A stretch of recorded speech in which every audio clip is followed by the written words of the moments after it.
Hi there दोस्तों, कैसे हो भाई सब लोग। वेल गाइस, बात करने लगे हैं न्यूज़पेपर के एडिटोरियल से एक छोटे से आर्टिकल की। So let's get started guys. सबसे पहले हम लोग करते हैं इसकी वोकैबुलरी, तो बुजुर्गों देखते रहिएगा। सबसे पहले बात है आईवी लीग। ये क्या चीज़ होती है सर जी? तो सबसे पहले थोड़ा सा मैं आप लोगों को टॉपिक के बारे में बता देता हूँ। जब हम बात करते हैं आईवी लीग की, तो आईवी लीग क्या है बेसिकली? आईवी लीग यूनिवर्सिटीज़ का एक ग्रुप है अमेरिका की। ये उसी के ऊपर आप लोगों का आज का जो है आर्टिकल रहने वाला है। आईवी लीग की अगर हम लोग बात करें तो आईवी लीग जो मुख्य 8 यूनिवर्सिटीज़ हैं यूएस की, उनके ग्रुप को ये लोग बोलते हैं। और अभी जो समस्या चल रही है उसको भी मैं थोड़ा सा आपको पहले बता देता हूँ। समस्या ये चल रही है कि अमेरिका में नई गवर्नमेंट बन गई है और आप लोगों को उसका अच्छे से पता है। और भैया डोनाल्ड ट्रंप जो हैं वो इस वक्त पूरी फॉर्म में आ रखे हैं। भैया सब पे रेसिप्रोकल उन्होंने टैरिफ लगा दिए और ये कर दिया और पता नहीं क्या क्या कर दिया। लोगों को पकड़ पकड़ के जहाज़ में बिठा के कह रहे हैं कि चलो चलिए, चलो वापस चलिए। तो ऐसे कह के भैया वो वापस भेज रहे हैं लोगों को। तो दोस्तों बात ये है कि उसी क्रम के दौरान उन्होंने एक और काम छेड़ रखा है, और वो छेड़ रखा है वहाँ की यूनिवर्सिटीज़ को लेकर के। वहाँ की यूनिवर्सिटीज़ जो हैं, जो टॉप 8 यूनिवर्सिटीज़ हैं, उसके साथ लगातार उनकी तू मैं चल रही है। कारण क्या है उसको धीरे धीरे आर्टिकल के अंदर जानेंगे, ठीक है। देखिए चलिए पहले इसके वर्ड्स हम लोग देख लेते हैं। तो आईवी लीग का मतलब है वहाँ अमेरिका की जो टॉप 8 यूनिवर्सिटीज़ का ग्रुप है उसको उन्होंने आईवी लीग का नाम दिया, ठीक है। तो इसके कुछ वर्ड्स जो हैं आज के, सबसे पहला वर्ड है एलीट। जब आप बात करते हो एलीट की, दिस वन, जब आप बात करते हो एलीट की, तो एलीट बुजुर्गों क्या है? एलीट एक तो कहते हैं जो विशेषाधिकार प्राप्त ग्रुप होता है, वर्ग होता है, मतलब स्पेशल ग्रुप आप कह सकते हो, ठीक है ना। टॉप क्लास का जो ग्रुप है उसको हम लोग एलीट कहते हैं, या मैं कह दूँ best top, that is called elite. और उसका अपोजिट क्या हो जाएगा भैया? वो हो जाएगा बेकार, वर्स्ट, स्कम। ये इसके एंटोनिम्स हो जाएंगे। ज़्यादा सिनोनिम्स एंटोनिम्स के चक्कर में मत पड़िएगा क्योंकि याद नहीं होंगे। अब टीचर आपको लिखवा रहे हैं 10-10, 15-15, कह रहे ये लो सिनोनिम भैया, ये लो एंटोनिम, भर लो सिनोनिम्स को। दिमाग में नहीं भरे जाएंगे वो दोस्तों। बस जो टॉप 2 to 3 सिनोनिम्स हैं हम लोग वही कवर करेंगे। तो देखिएगा नेक्स्ट जो आप लोगों का वर्ड है वो है कैज्म। कैज्म, कैज्म का मतलब क्या होता है? कैज्म का मतलब होता है खाई जी। उसके सिनोनिम्स बनेंगे अबिस और रिफ्ट। मास्टर ये कैसे याद रहेगा? ये ऐसे याद रहेगा दोस्तों, ऐसे बोलना है कि आगे कैज्म है और पीछे नहीं, आगे आगे कुआ है। हाँ, आगे कुआ है और पीछे कैज्म है। आगे कुआ है पीछे खाई है, किधर जाऊं? आगे कुआ है पीछे कैज्म है। कैज्म का मतलब क्या हो गया? कैज्म का मतलब हो गया, नहीं खसम नहीं कहेंगे भैया, कैज्म कहेंगे। कैज्म, हाँ, खसम ना कहो, देखो खसम कुछ और हो जाएगा। तो भैया कैज्म मीन्स खाई। खाई, ख से खैज़म, ख से खाई, ठीक है जी। तो खाई, अबिस और रिफ्ट, ये दो इसको सिनोनिमस हो जाएंगे। और यदि मैं बात करूँ इसके एंटोनिम्स की तो वो हो जाएंगे अपेक्स एंड समिट। बहुत बढ़िया शब्द हैं दोनों। अपेक्स किसी चीज़ का चरम, समिट भी किसी चीज़ के चरम को, उच्चतम पॉइंट को बोलते हैं। जैसे हम लोग कहते हैं अपेक्स कोर्ट ऑफ इंडिया, किसको कह देते हो आप लोग? सुप्रीम कोर्ट को अपेक्स कोर्ट ऑफ इंडिया बोल देते हो, अपेक्स समिट। नेक्स्ट देखिएगा, नेक्स्ट वर्ड है वील्ड। वील्ड मीन्स यूज़ करना, अप्लाई करना किसी चीज़ को। आपके पास कोई पावर है, आप उसको विल्ड कर रहे हो, यूज़ कर रहे हो, उसको कहेंगे विल्ड करना। और उसका अपोजिट बन जाएगा अवॉइड करना और नेग्लेक्ट करना। Next is mandate.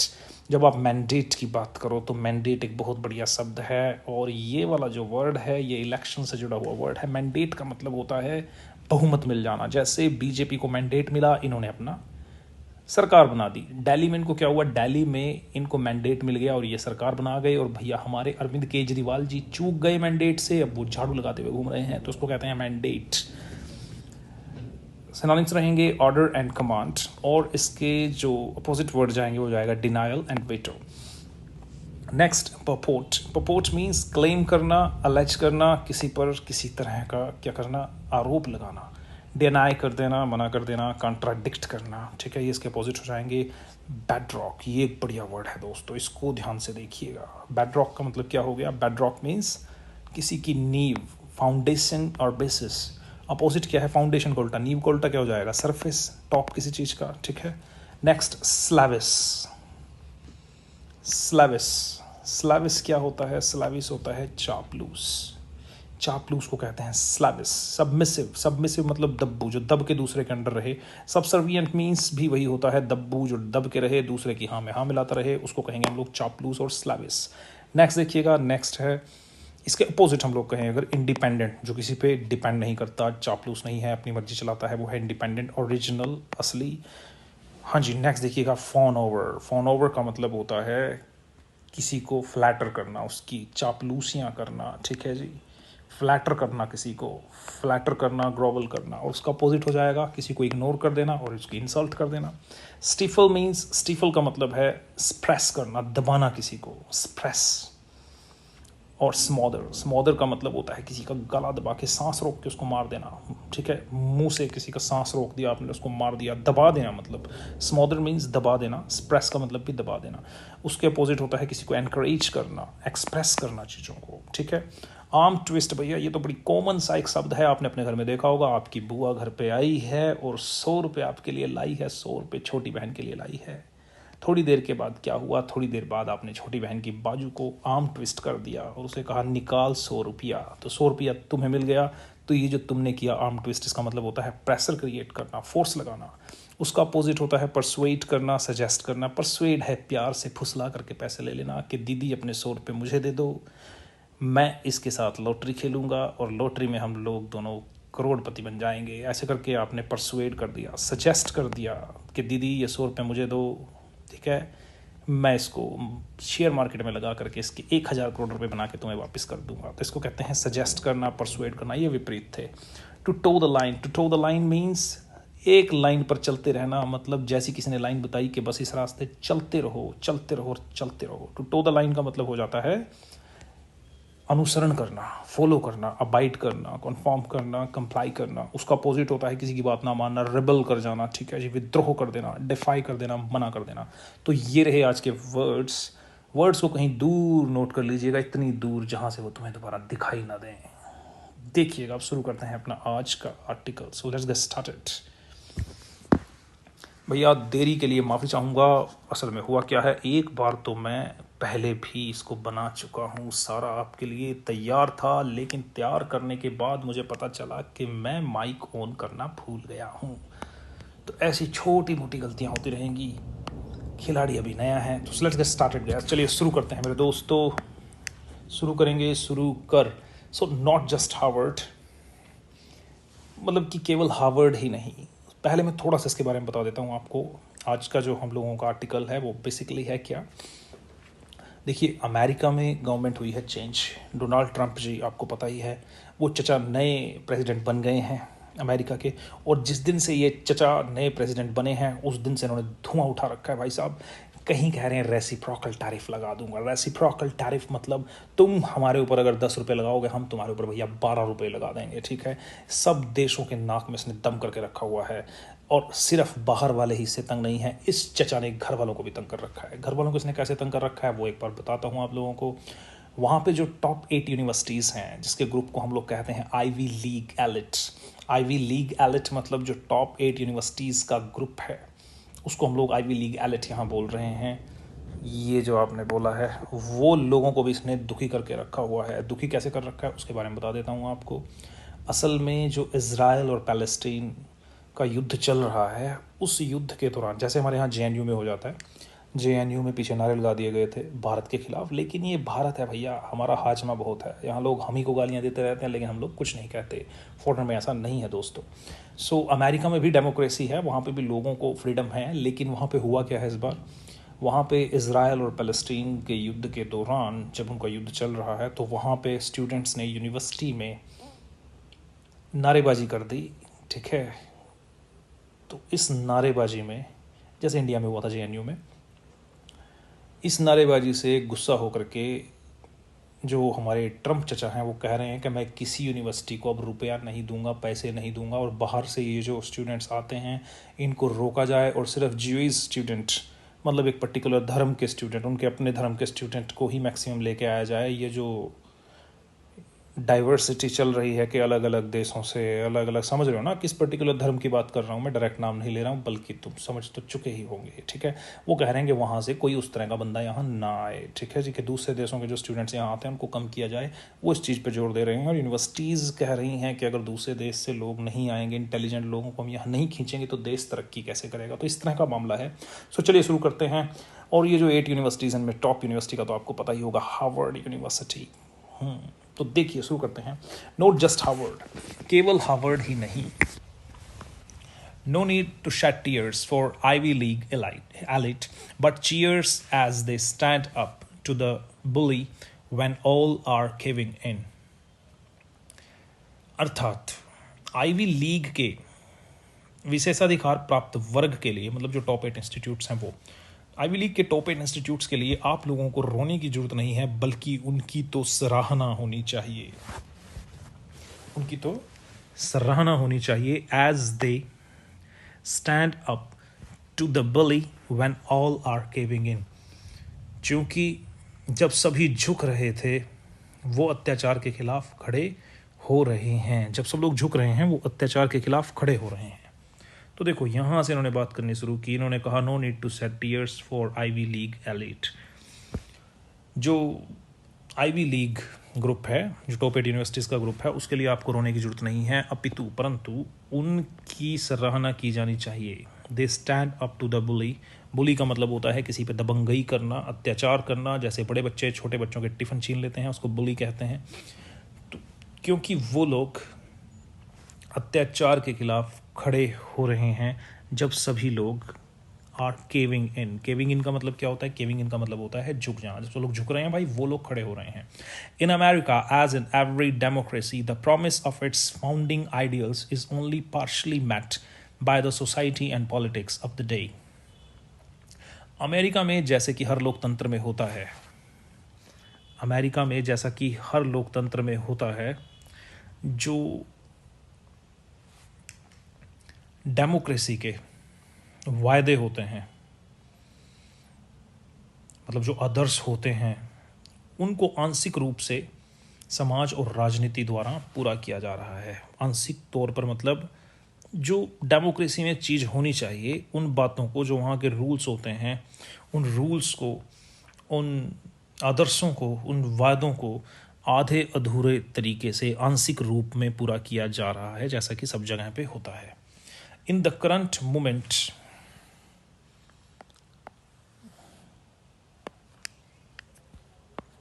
Just a minute भाई, देखिएगा. In the current moment, however, this gap has widened to a chasm, with the Donald Trump administration wielding its mandate as weapon against some of the country's most elite and perhaps elitist universities. In the current moment, लेकिन वर्तमान समय में यह अंतर एक खाई में बदल गया है. मतलब अंतर तो था, लेकिन अब ये खाई में बदल गया है, जबकि डोनाल्ड ट्रंप प्रशासन जो है वो अपने जनादेश का, जनादेश कह दें, यानी कि जनादेश हो गया आपका मैंडेट, बहुमत का, अपने जनादेश का, देश के कुछ सबसे प्रतिष्ठित और शायद विशेषाधिकार पूर्ण विश्वविद्यालयों के खिलाफ एक हथियार की तरह इस्तेमाल कर रहा है.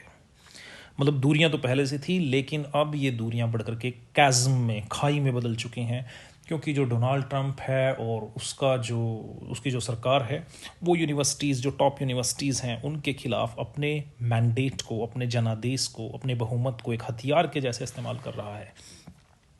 It would be a mistake, however, to view the crackdown on Harvard, Columbia and others under the garb of tackling anti-Semitism as one between islands of privilege and a government that represents grassroots impulses trying to have its way. अब ये कहना चाह रहे हैं कि हालांकि यह गलती होगी कि हार्वर्ड, कोलंबिया या अन्य यूनिवर्सिटीज़ पर जो कार्रवाई की गई है उसको केवल यह मान लिया जाए कि ये एक विशेषाधिकार प्राप्त वर्ग और एक ज़मीनी सोच वाली सरकार के बीच टकराव है, जो अपनी बात मनवाना चाहती है. मतलब आप इसको केवल ऐसे ना देखें कि एक पर्टिकुलर क्लास है, यूनिवर्सिटीज़ का एक ग्रुप है, उसके और सरकार के बीच का ये झगड़ा है. नहीं, उसको उस स्तर पे मत देखो, इसके पीछे एक और ज़बरदस्त बात छिपी हुई है, वो देखिएगा. It is in fact an attack on the core principles that have led to the US's rise and sustain its power, and counterproductive therefore for a government that purports to make America great again. वास्तव में यह उन मूल सिद्धांतों पर हमला है जिन्होंने अमेरिका को उठने और अपनी शक्ति बनाए रखने में मदद की, और इसलिए यह एक ऐसी सरकार के लिए उल्टा असर डालने वाला कदम है जो दावा करती है कि वह अमेरिका को फिर से महान बनाएगी। मतलब कि आप इसको एक यूनिवर्सिटी के ग्रुप और अमेरिका की सरकार के बीच का झगड़ा ना समझें, अपितु ये मूल सिद्धांतों पर हमला है, उन सिद्धांतों पर जिसकी वजह से आज अमेरिका अमेरिका बना है, जिसकी वजह से उसको आज इतनी शक्ति, इतनी ताकत मिली है, उसके ऊपर वो एक तरीके का हमला है। और इसका होगा क्या, इसका उस सरकार जो कि ये दावा करती है कि मैं अमेरिका को फिर से महान बना दूंगी, उसके ऊपर उल्टा असर पड़ने वाला है और पड़ेगा। नेक्स्ट देखिएगा, next one is For over 75 years, the US federal government has given grants and provided funds to the country's universities. पिछले 75 सालों से बुजुर्गों, कब से? पिछले 75 सालों से भी अधिक समय से अमेरिका की जो फेडरल गवर्नमेंट है वो देश के विश्वविद्यालयों को अनुदान और वित्तीय सहायता प्रदान करती आई है। मतलब पिछले 75 साल में फेडरल गवर्नमेंट ने ग्रांट्स दी है, यूनिवर्सिटीज़ को उनको पैसा दिया है, वो सब चीज़ें दी हैं 75 साल में। The investment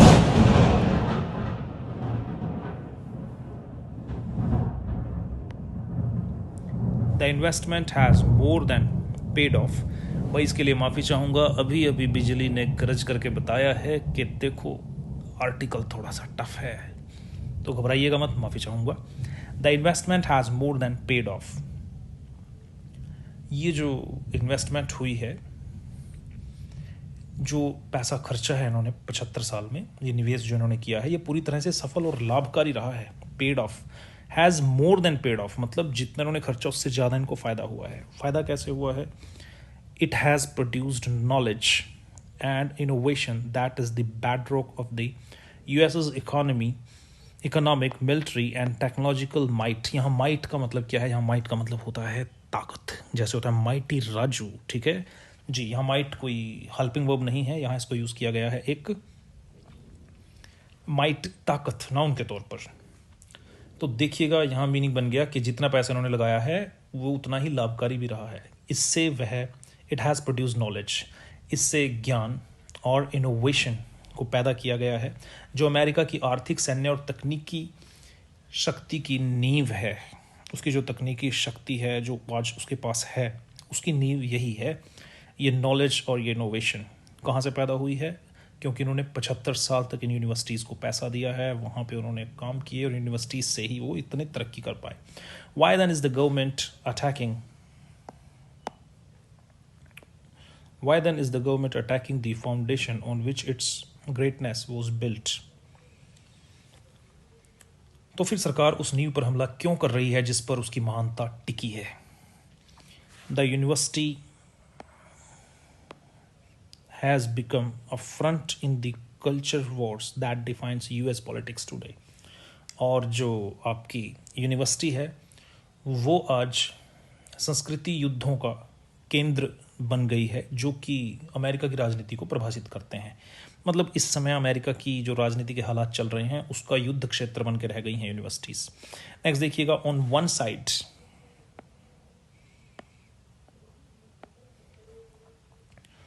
one side is a president, slavish courtiers, including big tech heads, fawning over him, disrupting and destroying in the name of the people. एक तरफ कौन है? एक तरफ है एक राष्ट्रपति, उसके चापलूस दरबारी, जिनमें बड़ी कंपनियों के प्रमुख भी शामिल हैं, जो जनता के नाम पर तोड़फोड़ और विनाश कर रहे हैं। And on the other side, और दूसरी तरफ, and on the other side, institutions like Harvard, riddled with issues such as legacy admissions and self-serving elite that uses political correctness to stifle many a debate.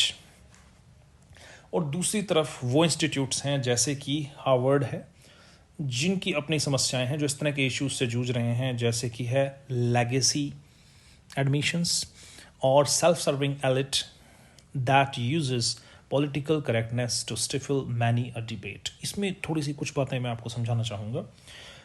एक तरफ तो Donald Trump हैं, हम इनके president हैं, उसके चापलूस दरबारी हैं, जिसमें बड़ी कंपनियों के हेड्स भी कुछ हैं जो जनता के नाम पे तोड़फोड़ विनाश कर रहे हैं। दूसरी तरफ क्या है, दूसरी तरफ है इंस्टीट्यूशंस, जैसे कि हार्वर्ड यूनिवर्सिटी हो गई, इस तरह के दूसरे टॉप की जो यूनिवर्सिटीज़ हैं वो हो गई, जो कि इस तरह के इश्यूज, इस तरह के मुद्दों से, इस तरह की समस्याओं से ग्रस्त हैं। जैसे कि एक तो हो गया लेगेसी एडमिशन्स। लेगेसी एडमिशन्स होते हैं जैसे किसी के दादाजी हार्वर्ड में पढ़े, फिर उसके पापा जी पढ़े, तो भैया उसको कुछ एक्स्ट्रा मार्क्स देने पड़ेंगे और उसका एडमिशन पक्का करना ही पड़ेगा हार्वर्ड यूनिवर्सिटी को, क्योंकि उसके दादाजी और उसके पिताजी वहाँ पढ़ के आ चुके हैं। तो उसको कहेंगे legacy admission. And a self serving elite that uses political correctness to stifle many a debate. एक तो लेगेसी एडमिशन से वो जूझ रही हैं यूनिवर्सिटीज़, और दूसरा समस्या क्या चल रही है, वहाँ पे एक ऐसा मतलबी ग्रुप लोगों का, मैनेजमेंट में लगा लो, जो लोग पॉलिटिकल करेक्टनेस यूज़ करते हैं किसी भी तरह के डिबेट को दबाने के लिए। मतलब किसी भी तरह का मुद्दा हो उसको दबाने के लिए वो लोग किसका यूज़ करते हैं, पॉलिटिकल करेक्टनेस का। इस टर्म को जब यूज़ किया जाता है पॉलिटिकल करेक्टनेस को, पॉलिटिकल करेक्टनेस ये इसका मतलब होता है, कई बार आप देख रहे होते हो कि चीज़ें गलत हो रही हैं, लेकिन आप नहीं चाहते कि कोई आपसे नाराज़ हो जाए, इसलिए आप क्या करते हो, आप उस बात को दबा करके रखते हो। उसको कहते हैं चालाकी से उस चीज़ से बाहर निकल जाते हो, उसको कहते हैं हम लोग पॉलिटिकल करेक्टनेस। तो एक तो वहाँ पे लेगेसी एडमिशन्स के मुद्दे, उससे वो जूझ रहे हैं। दूसरे ये जो पॉलिटिकल करेक्टनेस करने वाले कुछ विशेषाधिकार प्राप्त लोग हैं, गुट है, उससे वो लोग जूझ रहे हैं। These have failed to make the case though arguably it is not their job. These have failed to make the case, though. Arguably, it is not their job to do so to the broader public about why they should be subsidized by the taxpayers. ये संस्थान यह समझाने में भी असफल रहे हैं। हालांकि ये तर्क दिया जा सकता है कि यह उनका काम नहीं है, पर फिर भी ये लोग ये बात समझाने में असफल रहे हैं कि करदाताओं को के पैसे को इन्हें सब्सिडी के रूप में क्यों दिया जाए, क्यों दिया जाना चाहिए इनको, ये बात भी ये समझाने में असफल रहे हैं। और उनको समझाने की जरूरत भी नहीं है। That Harvard and company will be fine without government money. The formers endowment is over $50 billion and federal research accounts for just 1.3% of its revenue। तो बुजुर्गों ये देखिए बहुत बड़ी बात आ गई। यह बात है कि हार्वर्ड और अन्य संस्थान बिना सरकारी पैसे के भी आसानी से चल सकते हैं। बात तो ये भी है कि हार्वर्ड और जो दूसरे संस्थान हैं, शैक्षणिक संस्थान, वो बिना पैसे के भी आराम से चल सकते हैं, क्योंकि अगर हम हार्वर्ड की बात करें तो उसकी निधि, उसकी इनकम $50 अरब से भी ज़्यादा है, और उसको जो सरकार की तरफ से मिलता है वो केवल उसकी आय का 1.3% ही है। अब हिसाब लगा लो, मतलब हमारे पास 100 रुपये आते हैं, अगर कोई कहे कि मैं तुझे 1 रुपया नहीं दूंगा तो हम कहेंगे कि तू जा रे। लेकिन फिर भी ये लोग नहीं कह रहे, क्योंकि ये पॉइंट नहीं है, इज़ नॉट द पॉइंट। ये पॉइंट नहीं है, पॉइंट कुछ और है। पॉइंट ये है, बात पैसे की नहीं है, बात है the Trump administration's attack is part of a broader attempt at controlling spaces that have symbolized autonomy and excellence. One is not possible without the other within the country and across the world.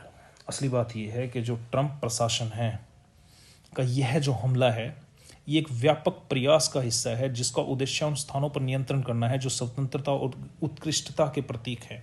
मतलब ऐसे स्थानों पर वो अपना कब्जा करना चाह रहे हैं जो प्रतीक हैं स्वतंत्रता के और उत्कृष्टता के, एक्सीलेंस के। और एक चीज़ दूसरे के बिना पॉसिबल नहीं है। मतलब आपको आज़ादी देनी होगी, तभी जब आप लोगों को आज़ादी दोगे तभी वो अपने एक्सीलेंस प्रूव कर पाएंगे with in the country and across the world. चाहे देश के अंदर की बात हो, चाहे पूरी दुनिया की बात हो, पूरी दुनिया में ऐसा ही होता है। आप एक चीज़ के बिना दूसरी चीज़ की उम्मीद नहीं कर सकते यहाँ पर। नेक्स्ट देखिएगा, at its best the US campus represents the finest of the country's principles. At its best, the US campus represents the finest of the country's principles: freedom of speech, commitment to ensuring diversity, and, as MIT President Sally Kornbluth wrote, opening ourselves to talent from every corner of the US and the world. ये बात बड़ी important और समझने वाली है। अपने सर्वोत्तम रूप में, एट इट्स बेस्ट, अपने सबसे सर्वोत्तम रूप में अमेरिकी विश्वविद्यालय परिसर देश के श्रेष्ठतम सिद्धांतों का प्रतीक है। अभिव्यक्ति की स्वतंत्रता, विविधता सुनिश्चित करने की प्रतिबद्धता, और जैसा कि MIT की अध्यक्ष सैली कॉर्नब्लथ ने लिखा, हम अमेरिका और दुनिया के हर कोने से प्रतिभा को अपनाने के लिए अपने दरवाजे खोलते हैं। तो ये एक बहुत इंपॉर्टेंट बात, इसको ध्यान से देखिएगा। पूरे विश्व में जो टॉप के स्टूडेंट्स होते हैं, जो स्कॉलर्स होते हैं, उनको अमेरिका अपनी यूनिवर्सिटीज़ में एडमिशन दे देता है, उनको अपनी एडमिशन वहाँ पे बुलाते हैं खुद के हिसाब से, उनको खर्चे उनके खुद उठाते हैं। क्यों करते हैं इतना कुछ? क्योंकि वो फिर उन देशों के लिए सर्व करते हैं, क्योंकि वो अमेरिका के लिए फिर सर्व करते हैं वो लोग। तो आप देखोगे ऑल ओवर वर्ल्ड से जो टॉप स्कॉलर्स होते हैं, हमारे देश के भी कितने ही वैज्ञानिक जो हैं वो अमेरिका के लिए काम करते हैं। कारण क्या है उसका? क्योंकि वो लोग उन्हें वहाँ पर सब सुविधाएं देते हैं, उन्हें आज़ादी देते हैं, उन्हें पैसा देते हैं और उनको पूरा हेल्प करते हैं चीज़ों को पर रिसर्च करने के लिए। इसीलिए आज अमेरिका अमेरिका है। नेक्स्ट देखिएगा। लेकिन भैया ट्रंप चचा कुछ और करके मानेंगे। नेक्स्ट आगे पढ़ते हैं। The federal government demands which include restrictions on hiring faculty, reducing diversity in admissions, and policing the political views of teachers and students severely shrinks this space. अब देखो भैया सरकार कितनी ज़बरदस्त मांग कर रही है, मतलब खतरनाक मांग हम लोग कहेंगे। परंतु फेडरल सरकार की मांगे जो हैं वो ये हैं कि फैकल्टी की जो नियुक्ति है, जो फैकल्टी को, जो टीचर्स को नियुक्त कर रहे हैं, उसमें रिस्ट्रिक्शंस के लिए ये कह रहे हैं रिड्यूसिंग डाइवर्सिटी। सबसे बड़ी बात ये लोग कह रहे हैं कि विविधता घटाई जाए। विविधता घटाना मतलब ये लोग चाहते हैं कि सारे ज्यूइश पीपल हों, ये लोग चाहते हैं एक पर्टिकुलर धर्म के लोग वहाँ मैक्सिमम हों, और कुछ दूसरे देशों से जो दूसरे धर्मों के लोग आ जाते हैं उनको वहाँ पर धीरे धीरे कम कर दिया जाए, ख़त्म कर दिया जाए। शिक्षकों व छात्रों के राजनीतिक विचारों की निगरानी करना शामिल है इसमें। ये भी इनकी मांग है कि जो वहाँ शिक्षक हैं और छात्र हैं उनके राजनीतिक विचार क्या हैं उस चीज़ पर लगातार निगरानी रखी जाए। इस स्वतंत्रता के क्षेत्र को गंभीर रूप से ये चीज़ें सीमित कर रही हैं। नेक्स्ट देखिएगा। The threat of cancelling visas for students and scholars is a way to arm twist universities that refuse to toe the line. ये देखिएगा, छात्रों और जो स्कॉलर्स आते हैं वहाँ पर, विद्वान लोग आते हैं, पढ़े लिखे लोग आते हैं, उनको वीज़ा को रद्द करने की धमकी, ये उन विश्वविद्यालयों पर एक तरीके का दबाव डालने का एक इनका तरीका है जो विश्वविद्यालय सरकार की बात नहीं मान रहे। यह हो गया to toe the line. To toe the line का मतलब था बात मानना। भाई जो इनकी बात नहीं मान रहे तो सरकार के पास एक हथियार है कि ये वहाँ पे आने वाले छात्रों को या स्कॉलर्स को वीज़ा ही नहीं दे रहे, उनको वीज़ा कैंसिल कर रहे हैं उनका, कि वो तो ये लोग कर सकते हैं। Next, Harvard president Alan M Garber has said the university will not surrender its independence or relinquish its constitutional rights. बहुत बढ़िया बात उन्होंने कही। हार्वर्ड के जो प्रेसिडेंट हैं एलन एम गार्बर, उन्होंने कहा है कि विश्वविद्यालय अपनी स्वतंत्रता और संवैधानिक अधिकारों को नहीं छोड़ेगा। यहाँ एक शब्द था रिलिंक्विश, ये वाला वर्ड। रिलिंक्विश का मतलब होता है त्याग देना, छोड़ देना। वो कह रहे हैं हम लोग अपने जो संवैधानिक अधिकार हैं उसको नहीं छोड़ेंगे, अपनी स्वतंत्रता को हम लोग नहीं सरेंडर करेंगे। The battle between the universities and government will have echoed beyond the campus. वो कह रहे हैं ये जो लड़ाई शुरू हो गई है यूनिवर्सिटीज़ और सरकार के बीच, इसकी आवाज़ कैंपस के बाहर तक जाएगी। मतलब सबको बताएंगे हम चीखे मार मार के कि चचा जो है बहुत तंग कर रहे हैं। For when government impose an environment of fear there is little space for innovation and the campus can slide easily into becoming a place most unlike itself, a factory. क्योंकि वो ऐसा कह रहे हैं क्योंकि जब सरकारें डर का माहौल पैदा करती हैं तो इनोवेशन की जगह नहीं रहती, इनोवेशन नहीं हो पाता, फिर इनोवेशन नहीं होगा और विश्वविद्यालय जो है वो अपने वास्तविक स्वरूप से हटकर क्या बन जाएगा? एक कारखाना बन जाएगा। Surely that is not the factory that Trump and his tribe want. और निश्चित ही ये यूनिवर्सिटीज़ वो कारखाना नहीं है जो ये कौन है, हाँ, ट्रंप, ये डोनाल्ड ट्रंप और भैया इस चचा के जो यार दोस्त जो साथी हैं वो चाहते हैं, वो ये जगह नहीं है, वो यूनिवर्सिटीज़ नहीं है, ठीक है। तो ये बात उन्होंने कही है। ये थी इन लोगों का एक छोटा सा आज का आर्टिकल। आई होप आप लोगों ने एंजॉय किया होगा। भाई एक छोटी सी बात और कहना चाहूँगा, लाइक ज़रूर कर दीजिएगा, क्योंकि आपके लाइक के बिना सांस सा नहीं आता है। आप लाइक करोगे तो मुझे लगेगा कि हाँ भैया सही जा रहा है मामला, बिल्कुल ठीक है। नहीं तो जैसी बिजली बीच में गिरी थी ऐसी बिजलियाँ मैं तुम्हारे ऊपर गिरा दूंगा, सच्ची कह रहा हूँ। Bye bye, take care.